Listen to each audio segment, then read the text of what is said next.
Hello students, welcome to Shri Swaminarayan Academy. आज से हम स्टार्ट करने जा रहे हैं 10th क्लास की साइंस में जो केमिस्ट्री के टॉपिक्स वो। तो हमारे पास जो केमिस्ट्री का पहला टॉपिक है वो कौन सा टॉपिक है? Periodic classification of elements. आज से हम ये वाला टॉपिक स्टार्ट करने जा रहे हैं। चलो स्टार्ट करते हैं। जो सबसे पहला जो टॉपिक आता है कौन सा आता है हमारे पास? देखो टॉपिक पढ़ो, एलिमेंट्स एंड देयर क्लासिफिकेशन। हमें बताओ क्लासिफिकेशन, जो हमारे पास बहुत सारे एलिमेंट्स हैं उनको क्लासिफाई करने की नीड क्यों पड़ी? देखो हमारे पास टोटल जो नई वाली पीरियोडिक टेबल है उसमें कितने एलिमेंट्स हैं? 118। तो बताओ हम सारे के सारे जितने एलिमेंट्स हैं क्या उनको एक एक करके स्टडीज करते हैं? नहीं, उसमें से बहुत सारे एलिमेंट्स ऐसे होते हैं जिनकी प्रॉपर्टीज एक दूसरे से मैच करते हैं।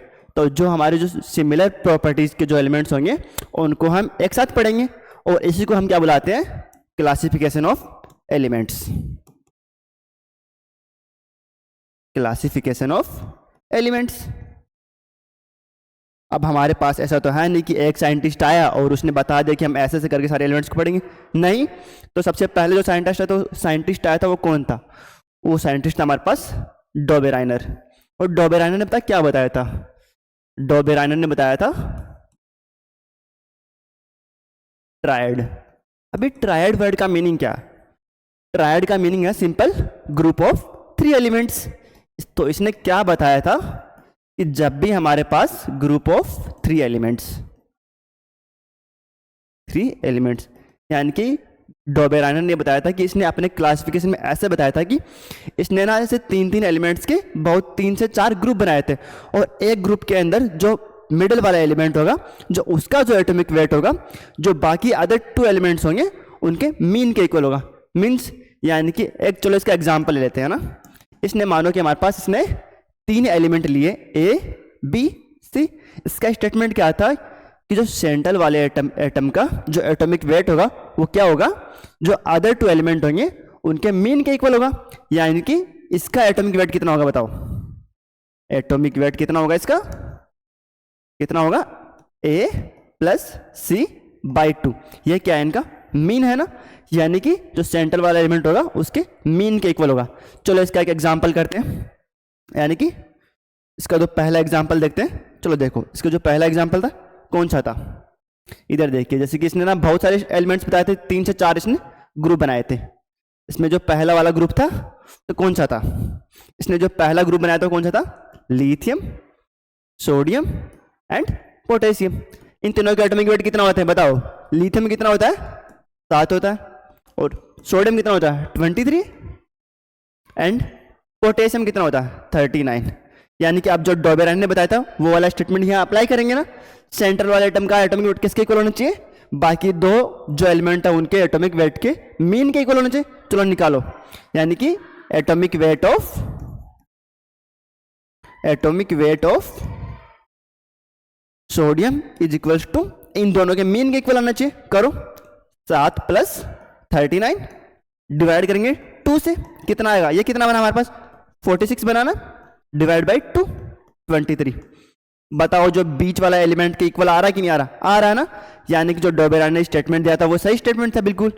बट यहाँ पे देखो सारा का सर जो इसने बताया क्या वो सही था? बिल्कुल सही नहीं था। ये हमारे पास सिंपली देखो हमारे पास और बहुत सारे एलिमेंट्स हैं, क्या उनके लिए अप्लाई होगा? बिल्कुल नहीं होगा। इसके उस टाइम ने ना इसने ना सिर्फ और सिर्फ 3 ही ऐसे ट्रायड बताए थे जो इस वाले लॉ को फॉलो कर पा रहे थे। देखिए हमारे पास क्या हो रहा है, यहाँ के लिए फॉलो हो रहा है। देखो हमने ये वाला सोल्व किया ना अभी। सेम हमारे पास क्या होगा? ये इसके लिए भी फॉलो होगा और इसके लिए भी फॉलो होगा। चलो हम एक और एग्जांपल कर लेते हैं। Calcium, strontium and barium. इसका मास कितना होता है कैल्शियम का? 40। स्ट्रोंशियम का कितना गिवन है हमारे यहाँ पर? चलो हमें स्ट्रोंशियम का निकालना है। बेरियम में कितना गिवन है हमें यहाँ पर? 137.3। 40.1 इसका एग्जैक्ट होता है। तो बताओ हम स्ट्रोंशियम का कैसे निकालेंगे बताओ? स्ट्रोंशियम का वेट कैसे होगा? 40.1 प्लस 137.3 डिवाइडेड बाई 2, कितना बनेगा ये? 177.4 बाई 2, कितना आएगा ये? 86.7 आएगा कि नहीं आएगा? सॉरी 88.7 आएगा। कितना आएगा? 88.7। और जो 88.7 आया ये किसके इक्वल है? स्ट्रोंशियम के अप्रोक्सीमेट एटॉमिक वेट के इक्वल होगा। यानी कि जो स्ट्रोंशियम का एग्जैक्ट वेट है वो 88 89 के आसपास ही होता है। यानी कि जो हमारे पास डॉबेराइनर का स्टेटमेंट था कि जो सेंट्रल वाले एलिमेंट का एटॉमिक वेट होगा वो बाकी दो अदर एलिमेंट्स के मीन के इक्वल आएगा कि नहीं आएगा, आएगा ना। बट देखो यहां तक तो इसका लो काम कर रहा था, बट क्या इसका जो लो बनाया था वो पूरा सही था? नहीं, इसमें बहुत सारी कमियां भी थी। अब जो कमियां एक बार वो देख लेते हैं क्या था। इसके अकॉर्डिंग मतलब इसने ऐसा बताया था कि ये वाले जो ट्रायड बनेंगे ना, डॉबेराइनर जो नंबर ऑफ ट्रायड बताते कितने बताते हैं, यानी कि इसने बताया था कि सिर्फ और सिर्फ 3 ट्रायड इसका लॉ फॉलो करते। इसका मीनिंग क्या हुआ? सिर्फ और सिर्फ 9 एलिमेंट्स। बट क्या हमारे पास पूरी अर्थ पे 9 ही एलिमेंट है? नहीं ना, बहुत सारे। बट जो इसका जो लॉ बनाया था वो तो सिर्फ और सिर्फ 9 एलिमेंट फॉलो करते। यानी कि ये वाला जो लॉ था वो सॉरी इसका जो लॉ था वो ऑल द एलिमेंट्स पे अप्लाई नहीं हो रहा था, एलिमेंट्स पे अप्लाई नहीं हो रहा था। पहली बात तो यही होगा कि जो नंबर ऑफ एलिमेंट्स थे वो सिलेक्टेड थे, और दूसरी बात क्या थी, चलो अब थोड़ा बुक से डालते बुक में ऐसा और क्या टॉपिक दिया गया तुम लोगों को जो हमको आगे पढ़ना है। यानी कि इसने यहाँ पे कुछ ना कुछ एग्जांपल्स करा रखे। Identify Dobereiner triad from the following group. यानी कि तुम्हें इसमें क्या चेक करना है, जो सेंट्रल वाला एलिमेंट है उसमें जो उसका मीन होगा, बाकी दो एलिमेंट का जो मीन आएगा वो इसके इक्वल आ रहा है कि नहीं आ रहा। चलो हमने ये वाला एग्जांपल किया था, इसका आ रहा कि नहीं आ रहा है? आ रहा है ना, इसका नहीं आएगा। बताओ करो कैसे आएगा। 24.3 प्लस 87.6 डिवाइडेड बाई 2 करो, इसको कितना आना चाहिए बताओ। 87 प्लस 24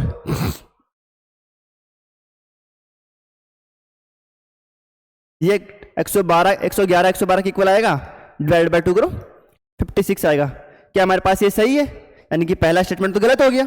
सेम तुम्हें बाकी 3 भी ऐसे ही चेक करने पड़ेंगे, ठीक है। तो तुम लोग इन 2 एग्जाम्पल्स का आंसर मुझे चेक करके कमेंट में बताना कि इसका आया कि नहीं आया। अब आगे पढ़ते हैं। हमारे पास देखो पहला क्लासिफिकेशन क्या था, किसने बताया था? पहला क्लासिफिकेशन डॉबेराइनर ने।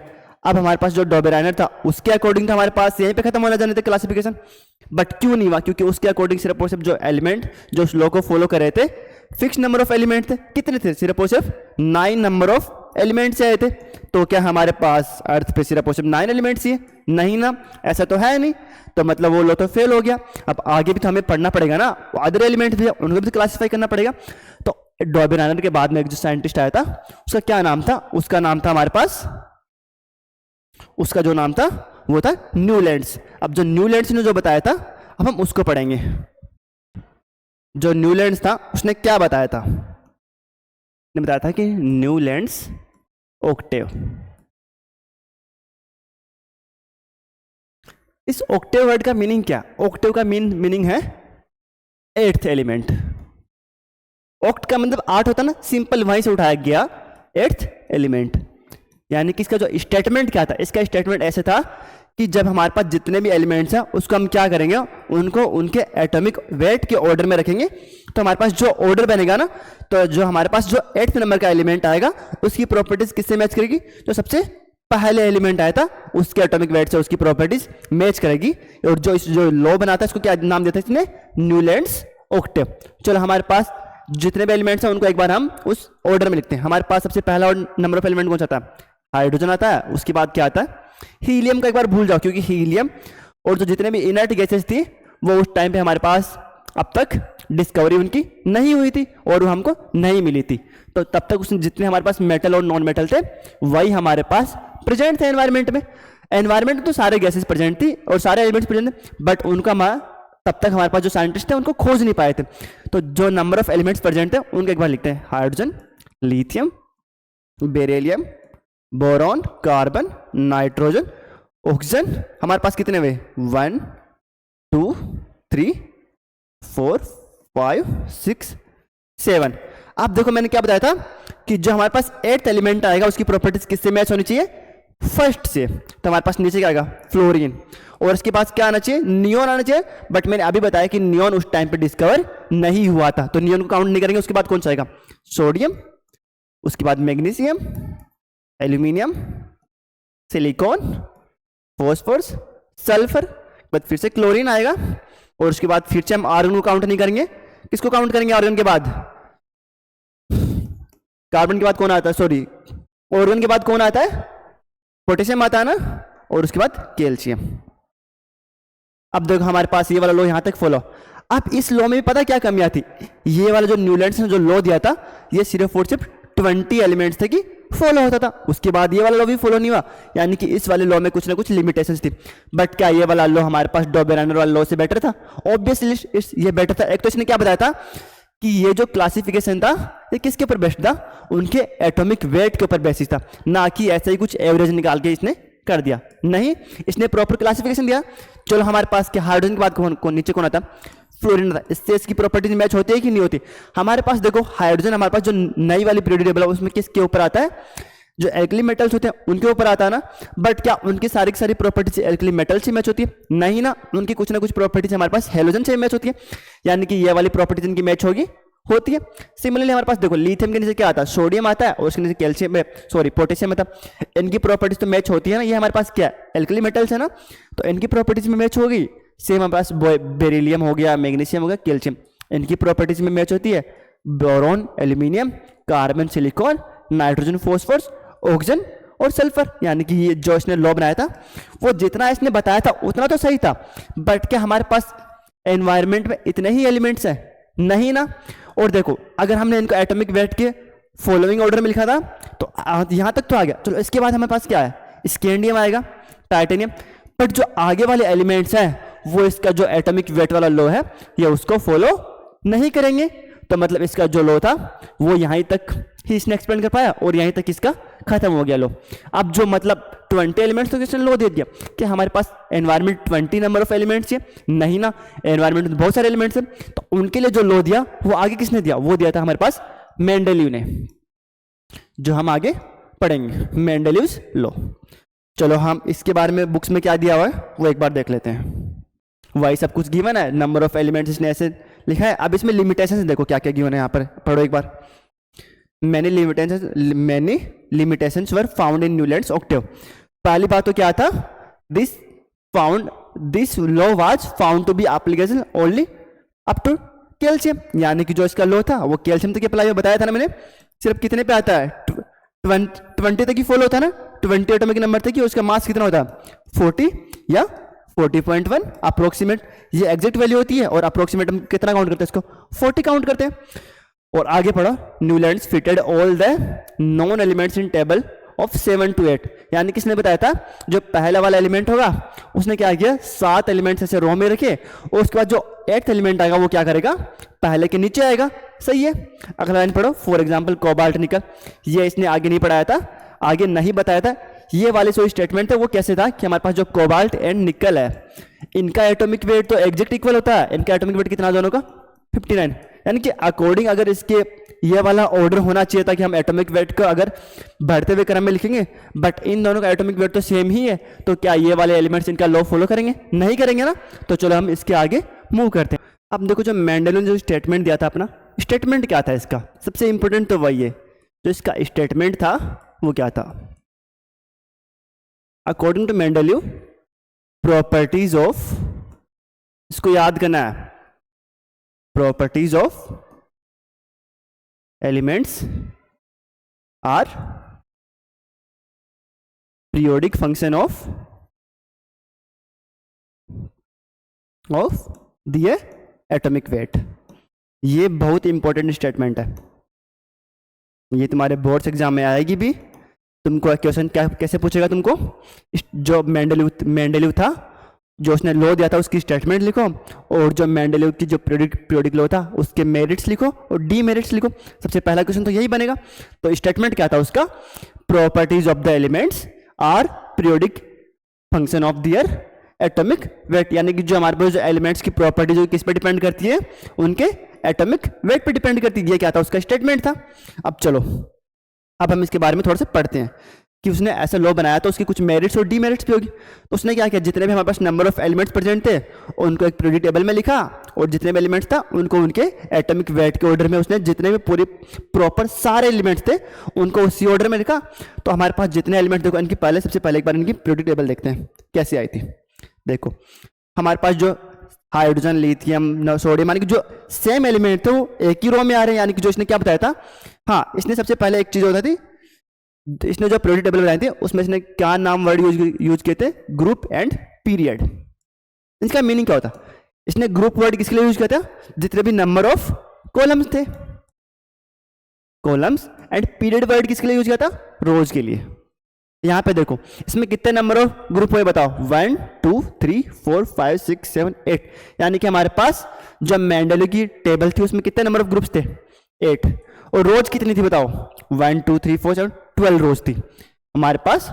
तो ये वाला डायरेक्ट स्टेटमेंट आ सकता है ना कि number of rose and number of columns कितनी है, तो इसको याद करना है एक तो। और देखो हमारे पास जितने भी एलिमेंट थे उसने किसके रूप में क्लासिफाई किया था, उनके एटॉमिक वेट के रूप में क्लासिफाई किया था ना, देखो इधर है ना। बट हमारे पास क्या था, जो इसने लो दिया था वो एग्जैक्ट सही था। बट देखो सबसे पहले इसकी मेरिट्स पढ़ लेता ना, वो ज्यादा इंपॉर्टेंट है। पहले जो इसने लो बनाया था उसकी मेरिट्स क्या क्या थी, मेरिट्स। सबसे पहली बात तो इसने जो क्या था ना, सबसे इंपॉर्टेंट तो क्या था, ये जो पहला साइंटिस्ट बना था जिसने ऑलमोस्ट जितने एलिमेंट्स उस टाइम में प्रेजेंट थे उन सारे एलिमेंट्स को एक पीरियोडिक टेबल में क्लासिफाई किया था। ना कि न्यूलैंड्स ने कितने किए थे, सिर्फ और सिर्फ 20 तक किया था, और डॉबेरान ने तो सिर्फ 9 एलिमेंट्स के बारे में बताया था। बट इसने क्या किया था, ऑलमोस्ट 63 एलिमेंट्स के लिए क्या बताया था, एक पीरियोडिक टेबल बनाई थी। यानी कि इसका लो हुआ था वो बाकी अदर साइंटिस्ट के कंपेयर में बेटर था ना, है ना। बट क्या जो इसकी सबसे पहला जो स्टेटमेंट था, क्या किया था इसने, classification of all the elements present at that time, है ना। यानी कि एक तो क्या हुआ, ये इसका क्या बना, अचीवमेंट बना ना। और दूसरा क्या किया, इधर देखो हमारे पास बेरिलियम का मास देखो एक बार कितना रखा हुआ हमारे पास, 9.4, और बोरॉन का मास कितना, 11। बट जो पहले के साइंटिस्ट जो मतलब मेंडेलियो से पहले थे, उन्होंने बेरिलियम का मास था कितना एग्जैक्ट कितना सेट करा था, उनके अकॉर्डिंग हमारे पास जो बेरिलियम का मास था वो 14 था, और बोरॉन का मास कितना था, 11। बट क्या ये सही है, नहीं। इसने क्या किया, कुछ एलिमेंट्स का मास इसने एकदम से खुद से कैलकुलेट करके बताया कि उनका मास जो पहले से सेट था वो नहीं है, जबकि इसने जो खुद कैलकुलेट किया था तो बेरिलियम का मास कितना आया, इसके अकॉर्डिंग जो बेरिलियम का मास आया था वो कितना था, 9.4। यानी कि जो मेंडेलियो ने बेरिलियम का मास बताया वो कितना बताया, 9.4, और बोरॉन का मास तो पहले से सही था, 11। यानी कि अगर पहले के ऑर्डर को फॉलो करते चलते तो बेरिलियम का मास कितना था, 14। उसके अकॉर्डिंग हमारे पास क्या होता, बेरिलियम था वो बोरॉन के बाद आना चाहिए था। यानी कि हमारे पास अगर हम पहले का ऑर्डर फॉलो करते, इसका मास 14 लेके, तो हमारे पास वो यहां आना चाहिए था ना, यहां पे। बट हमारे पास इसने उसका ऑर्डर सही करके, उसका एटॉमिक वेट सही करके उसको बोरॉन के पहले रखा, ताकि उसकी जो प्रॉपर्टीज हो वो बेरिलियम, मैग्नीशियम, कैल्शियम के साथ मैच करके। अगर सोचा हमारे पास उसका मास 14 होता, वो कहां पे आता, यहां पे आता ना बेरिलियम, बताओ तो क्या बेरिलियम की प्रॉपर्टीज नाइट्रोजन फॉस्फोरस के साथ मैच हो रही है, नहीं हो रही है ना। यानी कि उसका मास 14 हो ही नहीं सकता था। बट जो पहले के साइंटिस्ट थे उन्होंने उस बात का आइडिया नहीं था कि उसका मास कैसे निकालेंगे, तो मेंडेलियो ने सबसे पहले उसका मास निकाल के बताया हमको कितना था, उसका 9.4 था, जो हम आज तक मानते आ रहे हैं। और उसकी प्रॉपर्टीज मैग्नीशियम, कैल्शियम के साथ मैच होती है, तभी तो उनको सेम पीरियड में सेम ग्रुप में रखते हैं। अगर उसका मास 14 मानते तो हम उसको यहाँ रखते, और यहाँ रखते तो उसकी प्रॉपर्टीज नाइट्रोजन फॉस्फोरस तो वैसे ही मैच नहीं हो रही है, तो वैसे ही गलत हो जाता। तो इसका पहला स्टेटमेंट क्या था, जो सबसे मेरिट क्या थी, इसने क्या किया था, कुछ एलिमेंट्स के जो एटॉमिक वेट था उनको रिवाइज किया था, एटॉमिक वेट करेक्टेड, एक ये बना। और इसने क्या बताया था, और दूसरी बात इसने क्या बताई थी कि देखो हम जो यहाँ पे देखो कुछ ना कुछ ये बॉक्सेस खाली पड़े ना, इसका मीनिंग क्या था, देखो इसको पहले से ही इतना आइडिया था कि हमारे पास अर्थ में बहुत सारे मेटल्स और जो एलिमेंट्स है वो और प्रेजेंट है, वो उस टाइम पे डिस्कवर नहीं हुए थे। तो इसने अपनी पीरियोडिक टेबल बनाते हुए इस बात का ध्यान रखा था कि जो आगे आने वाले फ्यूचर में जो हमारे पास नए नए एलिमेंट्स आएंगे, वो जो एम्प्टी स्पेस इसने छोड़ी हुई है वो यहाँ पे प्लेस अपनी ऑक्यूपाई कर सकते हैं। यानी कि इसको इसने फ्यूचर के लिए ऑलरेडी ये गेस किया था कि हमारे पास जो नए वाले एलिमेंट्स हैं वो कहाँ पे आएंगे, वो उसने अपनी पीरियोडिक टेबल में उन एलिमेंट्स के लिए जगह पहले से ही छोड़ी हुई थी, है ना। सही बात है ना, ठीक है, समझे। यानी कि इसने क्या किया था, एम्प्टी गैप्स छोड़े हुए थे अपनी पीरियोडिक टेबल में, किसके लिए, जो फ्यूचर एलिमेंट्स हैं उनके लिए, फ्यूचर एलिमेंट्स हैं उनके लिए, है ना, सही बात है। हमारे पास यानी कितने एलिमेंट्स, कितनी इसकी मेरिट्स हो गई अब तक, टोटल 3 होगी ना। चलो, और हाँ देखो इधर एक बार और देखो, हमारे पास देखो एक हमारे पास क्या हुआ है, नीचे से एम्प्टी रोज पड़ी हुई है, ऐसे इसने क्या किया था, एक एम्प्टी ब्लॉक और छोड़ा था। देखो इसके अंदर हमारे पास तुम्हें कोई भी हमारे पास जो दिख रहा है तुमको, नोबल गैसेस का पीरियड दिख रहा नहीं दिख रहा था ना, तो इसने क्या बोला था, इसने अपना एक सेपरेट ग्रुप बनाया था। किसके लिए बनाया था सेपरेट ग्रुप, ये इसने पहले स्टेटमेंट दिया था कि जो हमारे पास जो सेपरेट जो ग्रुप बना रहा है वो किसके लिए बनाएगा। इसने उस टाइम पर देखो हमारे पास जिस टाइम में मेंडलो ने ये हमारी जो पीरियड टेबल दी थी, उस टाइम पे हमारे पास जो नॉर्मल गैसेस तो डिस्कवर नहीं हुई थी। उसने क्या बोला था कि जो हमारे पास जो नया वाला ब्लॉक बनेगा वो किसके लिए बनेगा, वो सिर्फ और सिर्फ हमारे पास नॉर्मल गैसेस के लिए बनेगा। और उसने इस ब्लॉक को क्या नाम दिया था, जीरोथ ग्रुप। जो हम आज तक फॉलो करते आ रहे हैं, हम किसको मानते हैं, zeroth number of elements, zeroth वाला जो ग्रुप बनता है किसको मानते हैं हम, आज भी हम 18th ग्रुप को मानते हैं ना। और 18th ग्रुप किसमें मानते हैं, 18th ग्रुप मानते हैं जो नई वाली मॉडर्न पीरियड टेबल पढ़ते हैं ना, उसके अंदर जो 18th ग्रुप है उसको हम आज भी जीरोथ ग्रुप मानते हैं ना। क्यों मानते हैं, क्योंकि ये वाला स्टेटमेंट मेंडलीव देखे गया था कि जो हमारे पास जो नए नंबर ऑफ एलिमेंट्स हैं, सॉरी जो इनर्ट गैसेस है, जो किसी से रिएक्ट नहीं करेगी, और उसको हम एक सेपरेट ग्रुप में रखेंगे, और जो ग्रुप होगा उसका क्या नाम दिया जाएगा, जीरोथ ग्रुप। समझे। तो इसने क्या किया था, हमारे पास जो इनर्ट गैस थी उसके लिए एक सेपरेट ग्रुप बनाया था। ये वाला टॉपिक कवर हो गया। अब देखते हैं इस बुक में क्या कितने हमारे पास मेरिट्स गिवन है। चलो देखो हमारे पास इसकी मेरिट्स में पढ़ते हैं हम। चलो पहली मेरिट क्या थी इसकी, atomic masses of some elements are revised. हमने अभी बताया था ना, जैसे बेरिलियम का एग्जांपल लिया हुआ है इसने। हाँ, बेरिलियम को इसने क्या किया था, करेक्ट करके कितना बताया था, 9.4 बताया था ना। और इसी के बेसिस पे इसने हमारे पास क्या किया था, बेरिलियम को बोरॉन के पहले रखा था, यानी कि पहला हमने डिस्कस कर लिया। अगला पॉइंट पढ़ते हैं, मेंडलीव केप्ट वैकेंट प्लेसेस, यानी कि उसने कुछ एम्प्टी स्पेसेस छोड़े थे। वो किसके लिए छोड़े थे, फ्यूचर एलिमेंट्स के लिए, यानी कि नॉट डिस्कवर्ड, जो अभी तक डिस्कवर नहीं हुए थे, यानी कि जो फ्यूचर में डिस्कवर होने वाले, उसके लिए इसने क्या किया था, उसने उन एलिमेंट के लिए कुछ वैकेंट प्लेसेस छोड़े थे। और जैसे कि हमारे पास उनका एग्जांपल बताओ जो हमारे पास उस टाइम पे स्पेस खाली थी। जैसे कि हमारे पास जर्मेनियम हो गया, इसके कुछ एग्जांपल्स भी याद कर लेना, जर्मेनियम हो गया और गैलियम हो गया, है ना। इन्हीं को इसने क्या नाम दिया था, देखो जो भी एलिमेंट्स आएंगे, जैसे कार्बन के नीचे हो गया, एल्यूमिनियम के नीचे हो गया, इसने अगर इसके नीचे कोई स्पेस खाली है तो इसने क्या किया था, उसका जो स्पेस खाली थी उस एलिमेंट का नाम क्या दिया था इसने, एक का एल्यूमिनियम। यानी कि जो भी इसने स्पेस खाली थी उसके ऊपर वाले एलिमेंट का नाम देके उसके आगे एक का लगा दिया था। जैसे एग्जांपल पढ़ो यहां पर, एक का एल्यूमिनियम, सेम एक का सिलिकॉन। जैसे कि हमारे पास क्या होता है, हमारे पास ये वाले दोनों एलिमेंट नहीं थे तो इसका नाम उसने क्या दिया था, एक का एल्यूमिनियम। और सिलिकॉन के नीचे क्या था, जर्मेनियम था, उसका नाम क्या दिया इसने, एक का सिलिकॉन, एक का सिलिकॉन। चलो ठीक है, सेम ऐसे ही ये था हमारे पास, यानी कि जो हमारे पास जो इसकी मेरिट्स थी वो ऑलरेडी डिस्कस कर चुके हैं ना। अब पढ़ते इसके आगे की जो गिवन पॉइंट, देखो there was no place reserved for noble gases in Mendeleev's original periodic table. But इसने क्या बोला, बता देखो उसने क्या बताया था, 8 ग्रुप बनाए थे ना, उन 8 ग्रुप के अंदर तो कुछ नहीं था, बट उसने क्या बोला था कि एक नया सेपरेट ग्रुप बनेगा, उसके अंदर हमारे पास जितने भी हमारे पास नोबल गैसेस वो सेपरेट ग्रुप में आएगी, है ना। However when noble gases such as helium, neon, argon were discovered towards the end of 19th century, Mendeleev created zeroth group. यानी कि उसने क्या बताया था, जीरोथ ग्रुप को उसने खुद ही बता के गया था कि एक सेपरेट ग्रुप बनेगा, उसके अंदर कौन से एलिमेंट्स आएंगे, हमारे पास जो टोटल इनर्ट गैसेस हैं, है ना। यानी कि ये इसका पॉइंट अच्छा पॉइंट था, तो ये किस में काउंट होगा, मेरिट्स में काउंट होगा ना। चलो अब हम पढ़ते हैं डी मेरिट्स क्या थे। क्या जितना उसने मेंडलीव ने सब कुछ अच्छा अच्छा बताया था, क्या उसमें कुछ कमियां भी तो होगी ना, कुछ लिमिटेशंस भी होगी। चलो हम पहले वो डिस्कस कर लेते हैं, लिमिटेशंस।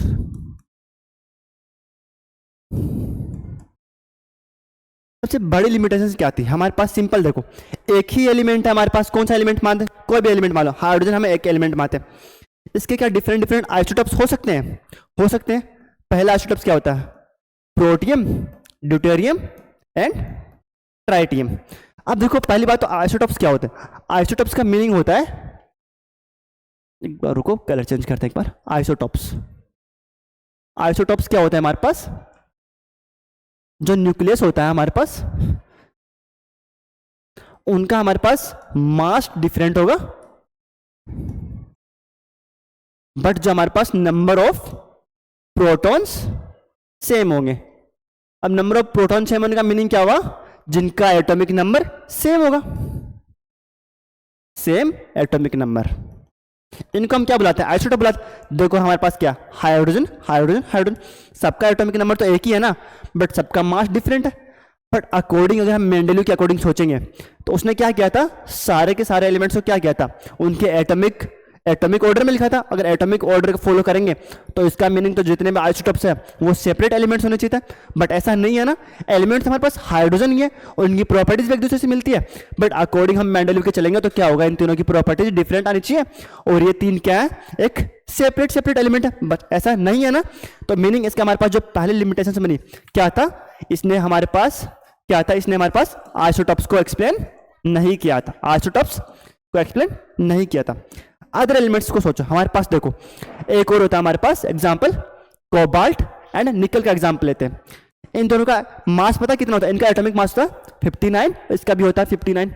अब बताओ, अगर हमारे पास दो एलिमेंट्स का मास एग्जैक्ट सेम है तो क्या हम मेंडेलिव के अकॉर्डिंग उनको सोल्व कर सकते हैं? नहीं सोल्व कर सकते। अगर देखो इनका एटॉमिक वेट सेम हो गया तो अकॉर्डिंग मेंडेलिव ने क्या बताया था कि उनकी प्रॉपर्टीज किस पे डिपेंड करती है? उनके एटॉमिक वेट पे डिपेंड करती है। इसका मीनिंग क्या हुआ? इन दोनों की प्रॉपर्टीज एग्जैक्ट सेम होनी चाहिए, बट ऐसा तो नहीं होता ना। मीनिंग हमारे पास इसने क्या हुआ? कुछ एलिमेंट्स को इसने डिस्कवर, कुछ एलिमेंट्स की प्रॉपर्टीज को ये एक्सप्लेन नहीं कर पा रहा था, है ना। चलो ये हुआ, और एक एग्जांपल और लेते हैं सिंपली। हम सबको पता होता है कि हमारे पास ऑर्गन एंड कैल्शियम होता है। ये हमारे पास क्या होते हैं? आइसोबार होते हैं ना। अब बताओ आइसोबार क्या होते हैं? वो वाले न्यूक्लियस या वो वाले एलिमेंट जिनका एटॉमिक मास तो सेम होता है बट उनका एटॉमिक नंबर डिफरेंट होता है। अरे देखो आइसोटोप में क्या डिफरेंट था कि जिनका एटॉमिक नंबर सेम हो और उनका एटॉमिक मास डिफरेंट होता, और आइसोबार में क्या होता है?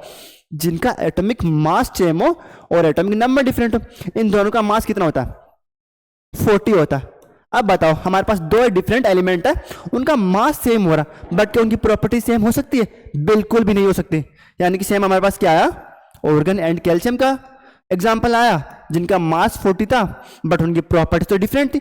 और हाँ, एक और हम सेम चीज पे सोच रहे, हमारे पास ऑर्गन कितने नंबर पे आता है? 18 पे आता है, और कैल्शियम कितने पे आता है? 20। अब बताओ हमारे पास दोनों का मास हमारे पास क्या है? सेम है, और इनके बीच में क्या आता है? पोटेशियम आता है। इसका एटॉमिक वेट कितना आता है? 39। हम एक और एग्जांपल लेते हैं, ऑर्गन कैल्शियम पोटेशियम और कैल्शियम। इसका मास कितना आता है? 40, 39, 40। इसने क्या लॉ बनाया था? जितने भी हमारे पास जो एलिमेंट्स होंगे किसके ऑर्डर को फॉलो करने चाहिए? एटॉमिक वेट के ऑर्डर को फॉलो करने चाहिए, बट ये कर रहे हैं। बताओ ये इस एटॉमिक वेट वाले लॉ को फॉलो कर रहे हैं? नहीं कर रहे हैं ना। तो क्या यहाँ पे हमारे पास जो लॉ था वो फेल हुआ ना। एक ही हमारे पास ये क्या बनी? ये भी इसकी डीमेरिट बनी ना, ये हुआ। चलो कुछ और एग्जांपल्स देखते हैं। ये सारे के सारे जो पॉइंट्स बताए जा रहे हैं सारे बुक में लिखे हैं, बट इनको अभी क्या करें हम, इनको समझ रहे हैं ना। चलो अगला एग्जांपल समझते हैं कुछ और एग्जांपल्स को लेके। बट क्या जब हमको तुमको कोई दो एटॉमिक वेट मैं तुमको बताऊं कि हमारे पास दो एटॉमिक वेट का एग्जांपल हो, तो क्या हम वैसे तुमको बता सकते हैं कि इसके बीच में जो नंबर ऑफ एलिमेंट्स हैं कितने आएंगे? तुम बता सकते हो? नहीं गेस कर पाएंगे। देखिए क्यों नहीं कर पाएंगे।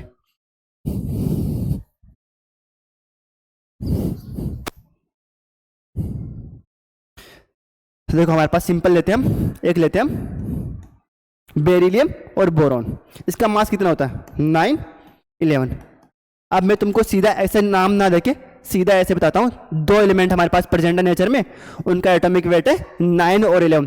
तो मेरा क्वेश्चन ये होगा, क्या इनके बीच में भी कोई एलिमेंट प्रेजेंट हो सकता है? क्या तुम इसको देख के बता सकते हो?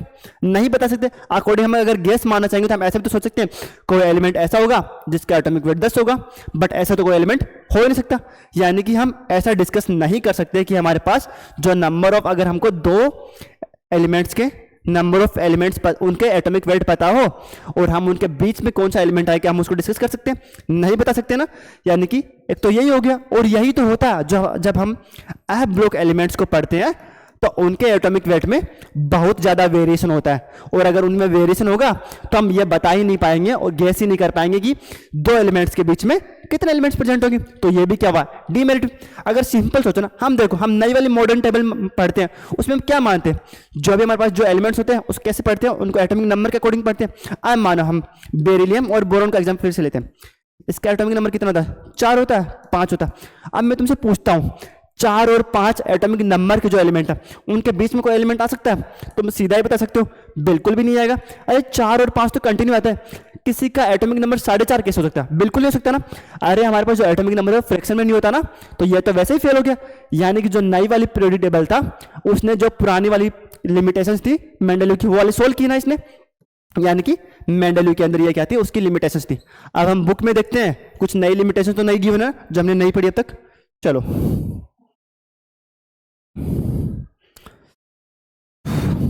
पहला पढ़ो, the whole number of atomic mass of the elements cobalt and nickel का सेम था, तो ये उसको एक्सप्लेन नहीं कर पाया था, ये हमने डिस्कस कर ली। आइसोटोप्स वाला डिस्कस कर लिया हमने, ये भी ये समझा नहीं पाया था। When elements are arranged in increase order of atomic the rise in atomic masses does not appear uniform, तो यही तो बताया था डिस्कस। अरे हमारे पास जो एटॉमिक वेट होता है उसका जो राइजिंग ऑर्डर होता है वो यूनिफॉर्म नहीं होता, उसी के बेसिस पे तो हम क्या कर पाते हैं, जो दो एटॉमिक मास है उनके एलिमेंट्स के बीच में जो दो डिफरेंट एटॉमिक वेट है उसके बीच में कितने नंबर ऑफ एलिमेंट आएंगे वो गैस नहीं कर पाएंगे, ये भी डिस्कस कर लिया। और पोजिशन ऑफ हाइड्रोजन, ये तब तक भी पोजिशन ऑफ हाइड्रोजन गैस नहीं कर पाया था क्योंकि इसके अकॉर्डिंग इसने क्या बताया था, इसने ऐसे बताया था कि जो इसने ऑर्डर बनाया था वो क्या बताया था कि जो सेम प्रॉपर्टीज होनी चाहिए, बट जो हमारे पास हाइड्रोजन था वो हमारे पास क्या करता है, एल्कली मेटल्स की प्रॉपर्टीज भी शो करता है हमारे पास, और साथ में क्या करता है, हेलोजन्स की प्रॉपर्टीज भी शो करता है। अब बताओ इसके अकॉर्डिंग हमारे पास क्या किया था, मेंडल ने पहले ये हार्डली स्टेट किया था, इंसिस्ट किया था कि हमारे पास जो एलिमेंट होंगे वो किसको फॉलो करेंगे, सेम प्रॉपर्टीज को फॉलो करेंगे। क्या बट हमारे पास हाइड्रोजन फॉलो कर रहा है, बिल्कुल नहीं कर रहा। ये कुछ प्रॉपर्टीज तो हमारे पास एल्कली मेटल्स की तरह दिखाता है और कुछ प्रॉपर्टीज हेलोजन्स की तरह दिखाता है। सिंपल है, हमारे पास हाइड्रोजन कैसे प्रेजेंट होता है, H2 की फॉर्म में प्रेजेंट होता है, और हमारे पास जो हेलोजन्स होते हैं वो कैसे प्रेजेंट होते हैं, F2 होते हैं, Cl2 होते हैं, Br2 और I2। ये बताओ इनके साथ मैच हो रहा ना H2, यानी कि कुछ कुछ प्रॉपर्टीज ये हेलोजन के साथ मैच करता है। सेम हमारे पास ये क्लोरीन के साथ रिएक्ट करके क्या बनाता है, HCl बनाता ना। सेम हमारे पास जो एल्कली मेटल होते हैं, एग्जाम्पल NaCl लेते हैं, सोडियम क्लोरीन के साथ रिएक्ट करके क्या बनाता है, NaCl। तो क्या ये इनके साथ भी प्रॉपर्टीज मैच कर रहा होता है, कर रहा है ना, यानी कि ये दोनों के साथ तो कोई एलिमेंट हमारे पास, तो ये इसके बेसिस पे हमारे पास क्या नहीं कर पाया था, ये एक्सप्लेन ही नहीं कर पाया था कि हमारे पास जो हाइड्रोजन होगा उनकी प्रॉपर्टी किससे मैच होगी, हेलोजन से होगी कि अल्कली मेटल से होगी। इसके बेसिस पे इसने क्या नहीं कर पाया था, ये हाइड्रोजन को अपनी पीरियोडिक टेबल में प्लेस नहीं कर पाया था। चलो अगला पॉइंट पढ़ते हैं आप, पोजीशन ऑफ हाइड्रोजन हमारे पास ये फिक्स नहीं हुई थी। देखो हमारे पास क्या कर रही है, HCl बनाता है, सेम हमारे पास NaCl भी बनता है, सेम है H2 बनता है, Na2 बनाता है, H2S बनता है, Na2S बनता है। यानी कि हमारे पास यहाँ पे क्या कर रहा है, ये इसके अकॉर्डिंग तो हमारे पास जो हाइड्रोजन और क्या कर रहा है, एल्कली मेटल्स की तरह प्रॉपर्टी दिखा रहा है ना, एल्कली मेटल्स की तरह प्रॉपर्टीज दिखा रहा है। और हमारे पास यहाँ पे गेस करो, H2 बनाता है, Cl2 बनाता है, ये क्या हुआ, ये तो हमारे पास ये हो गया हेलोजन की प्रॉपर्टी होगी। सेम हमारे पास NaCl बनता है, वैसे NaH भी तो बनता है। देखो हमारे पास यहाँ पे क्या कर रहा है, ये H माइनस बना रहा है ना, यहाँ पे क्या है Cl माइनस, H माइनस और Cl माइनस तो सेम आयंस होते हैं, थोड़ा बहुत प्रॉपर्टीज मिलती है ना इनकी। तो यहाँ पे क्या हुआ, ये हेलोजन की तरह प्रॉपर्टी, इनकी प्रॉपर्टीज के अकॉर्डिंग ये क्या बना हमारे पास, हेलोजन। यानी कि हमारे पास जो हाइड्रोजन होता है वो दोनों की तरह प्रॉपर्टी दिखा रहा ना। इसका मीनिंग क्या हुआ, इसका मीनिंग क्या हुआ कि इसके बेसिस पे हम जो है वो H का प्लेस डिसाइड नहीं कर पाएंगे ना। चलो यानी कि ये क्या हुई, मेंडलीव की प्रॉपर्टीज होगी, डीमेरिट्स हो गए मेंडलीव के लिए। अब जो जितने भी डीमेरिट्स थे इसको किसने सोल्व किया था, ये जितने भी डीमेरिट्स थी इनको सोल्व किया था हमारे पास मोजले ने, जिसने हमारे पास क्या दिया था, जो नई वाली मॉडर्न पीरियोडिक टेबल थी वो उसने बताया था। अब उसने क्या बताया, उसने ऐसे डिफरेंट क्या बताया था,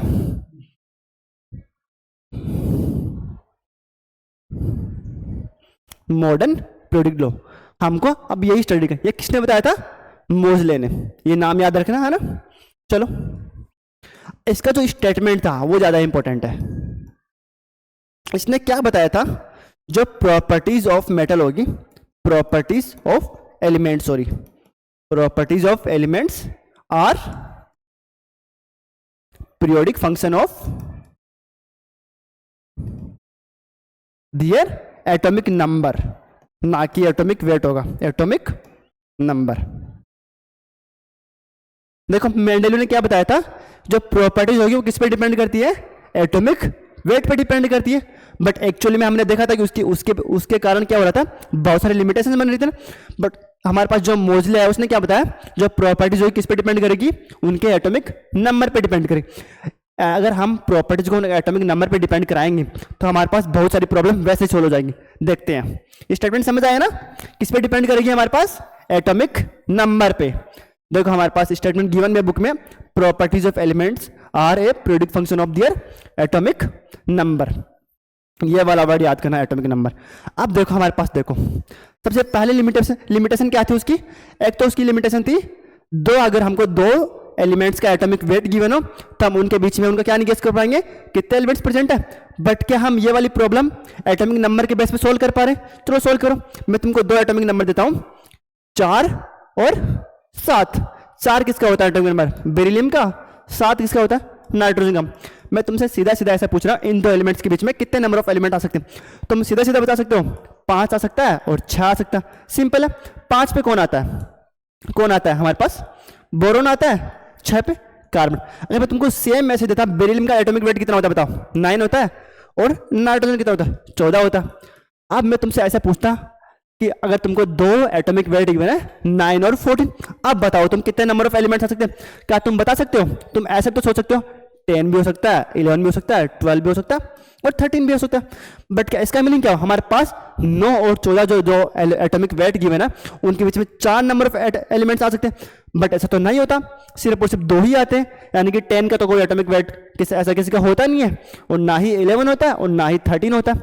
तो बताओ ऐसा कुछ, सॉरी 11 तो होता है, तो बताओ ये वाला लॉ तो फॉलो हो गया, फेल। अरे तभी तो मेंडल ने बताया था कि हमारे पास जो प्रॉपर्टी है किस पे डिपेंड करती है, एटॉमिक नंबर पे, ना कि हमारे पास एटॉमिक वेट पे, समझे। चलो एक उसने ये वाली प्रॉब्लम सॉल्व की, और दूसरी हमारे पास दूसरी वाली प्रॉब्लम कौन सी थी, आइसोटोप वाली थी ना। अब देखो हमारे पास हाइड्रोजन का एग्जांपल लेते हैं फिर से। हमारे पास हाइड्रोजन कितने आइसोटोप है, 3 होते हैं ना, 1H1 1H2 और 1H3। इसने क्या बताया, हमारे पास जो एलिमेंट की प्रॉपर्टी किस पे डिपेंड होती है, एटॉमिक नंबर पे। हमारे पास तीनों का एटॉमिक नंबर तो अभी भी 1 ही है, यानी कि तीनों के तीनों जो हमारे पास एलिमेंट्स है वो एक ही जगह आएंगे, ना कि उनके लिए अलग अलग ब्लॉक नहीं बनाना पड़ेगा, यानी कि तीनों की प्रॉपर्टी सेम होगी, तीनों का एटॉमिक वेट नंबर सेम है। तो हमारे पास H का एटॉमिक वेट एटॉमिक नंबर कितना 1 है, तो तीनों को प्लेस कहाँ मिलेगी, फर्स्ट प्लेस मिलेगी ना पीरियोडिक टेबल में। इसलिए इसने एक प्रॉब्लम और सोल्व कर दी कि जो हाइड्रोजन का प्लेस की हमारे पास जो प्रॉब्लम आ रही थी कि हम हाइड्रोजन को कहाँ रखेंगे, हेलोजन के पास रखेंगे या एल्कली मेटल के पास रखेंगे। तो इसने क्या किया, उनको किसके ऑर्डर में रखा, एटॉमिक नंबर के ऑर्डर में रखा ना। और अगर हम उनको एटॉमिक नंबर के ऑर्डर में रखेंगे तो H का नंबर सबसे पहला आएगा, और सबसे पहला आएगा तो वो किस ऑर्डर में जाएगा, एल्कली मेटल के साथ जाएगा ना। तो उसने क्या किया, H की प्लेस फिक्स कर दी।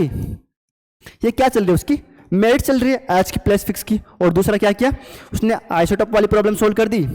और एक और प्रॉब्लम कौन सोल्व करती, हम कितने एलिमेंट्स को गेस कर सकते हैं, यानी कि हमको आइडिया हो सकता है कि कितने एलिमेंट्स दो एटॉमिक नंबर के बीच में आ सकते हैं। सही बात है। अब हम पढ़ते हैं इसके आगे, यानी कि आगे के हमको क्या गिवन है, क्या प्रॉब्लम इससे सोल्व किया। एक बार हम बुक देखते हैं, चलो।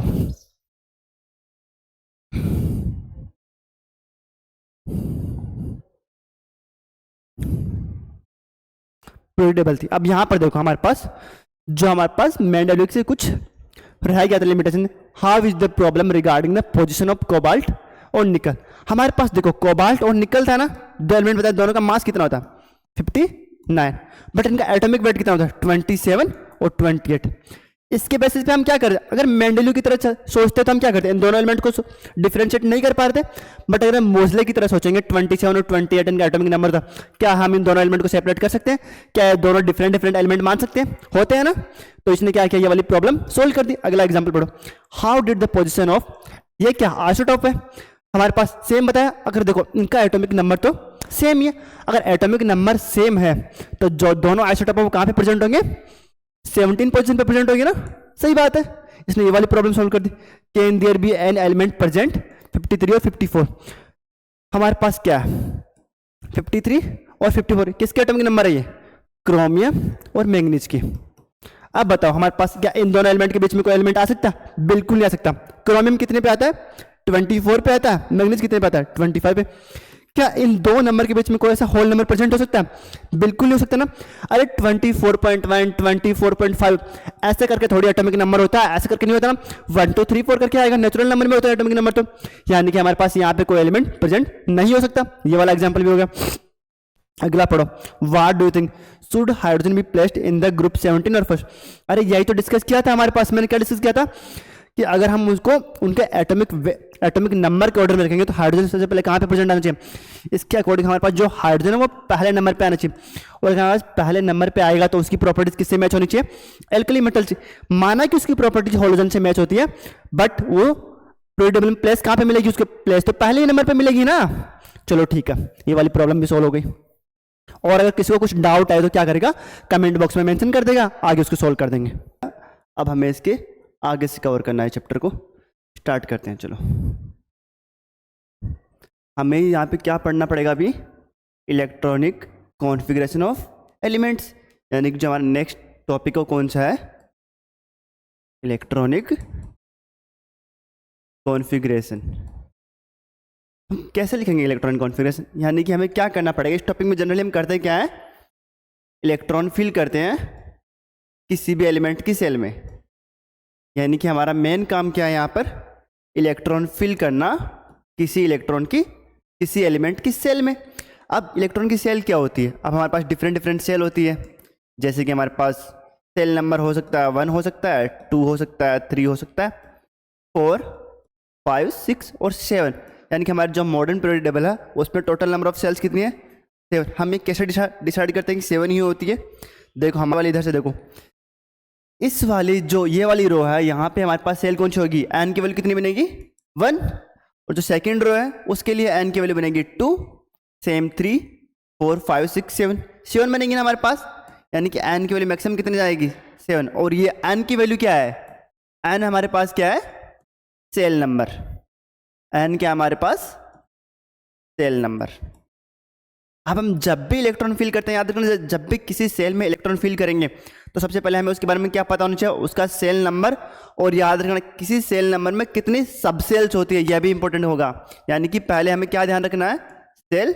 और उसके बाद क्या ध्यान रखना है? सब सेल।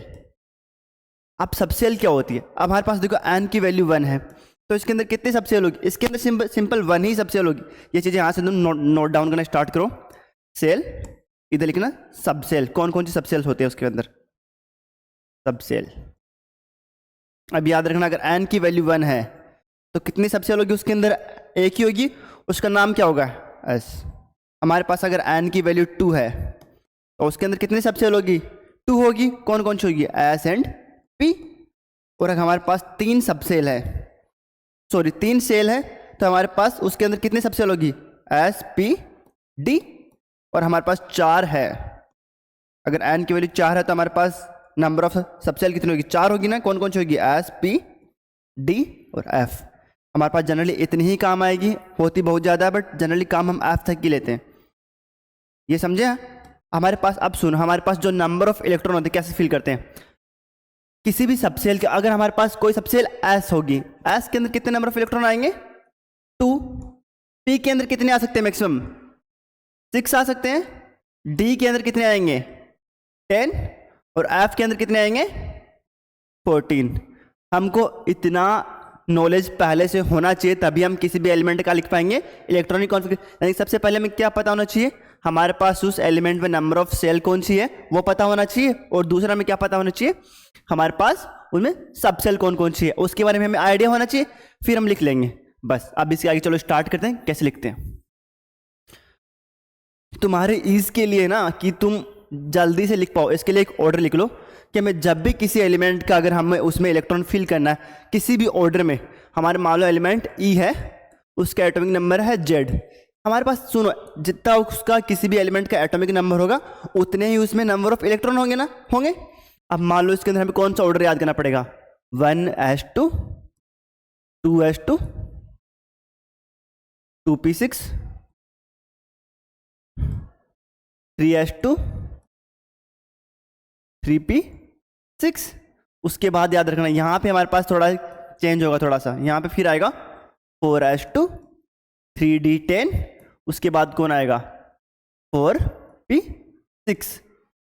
हम एक बार इतने तक करते हैं। यहाँ पर देखो हमारे पास अगर किसी एलिमेंट का तुमको ऐसे अगर गिवन है तो मैं तुमसे पूछूंगा इसका एटॉमिक नंबर होगा, कैसे निकालोगे एटॉमिक नंबर क्या होगा? मैंने अभी क्या बताया कि जितने नंबर ऑफ इलेक्ट्रॉन होता है किसी एलिमेंट में उतना ही उसका एटॉमिक नंबर होता है। तो करो यहाँ पर 2 2 4 6 10 12 18 20 30 36, यानी कि अगर किसी एलिमेंट का इलेक्ट्रॉनिक कॉन्फ़िगरेशन तुमको ये गिवन हो तो उसका एटॉमिक नंबर कितना होगा, कितना बनेगा? 36। अब मैं तुमसे सिंपल पूछता हूँ, H के लिए इलेक्ट्रॉनिक कॉन्फ़िगरेशन लिखो। H का एटॉमिक नंबर कितना होता है? 1 होता है, सिंपल।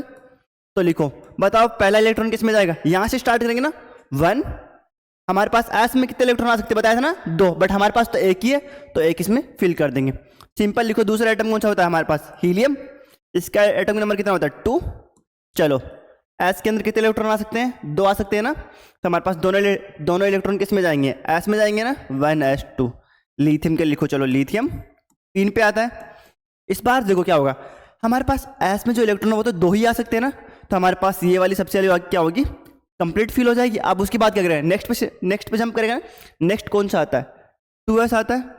अब हमारे पास यहाँ पे 2 इलेक्ट्रॉन हम ऑलरेडी फिल कर चुके हैं, तो आगे कितने जाएगा? एक ही जाएगा ना आगे, तो 2s1।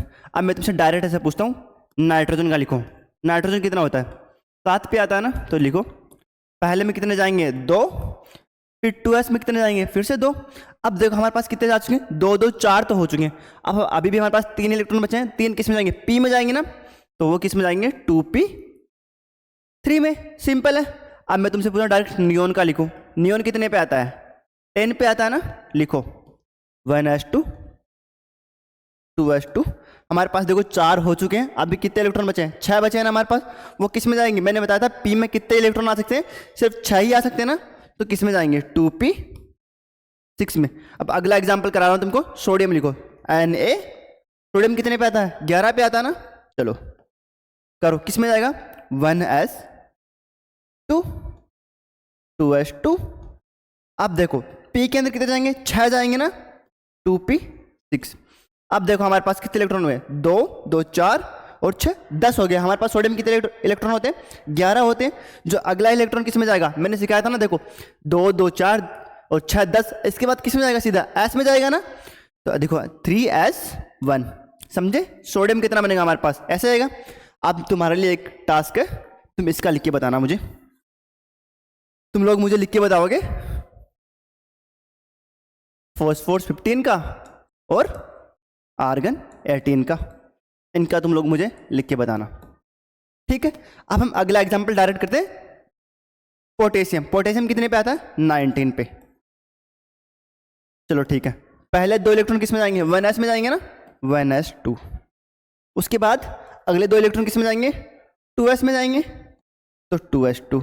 उसके बाद किस में जाएंगे? 2p में जाएंगे, 2p6।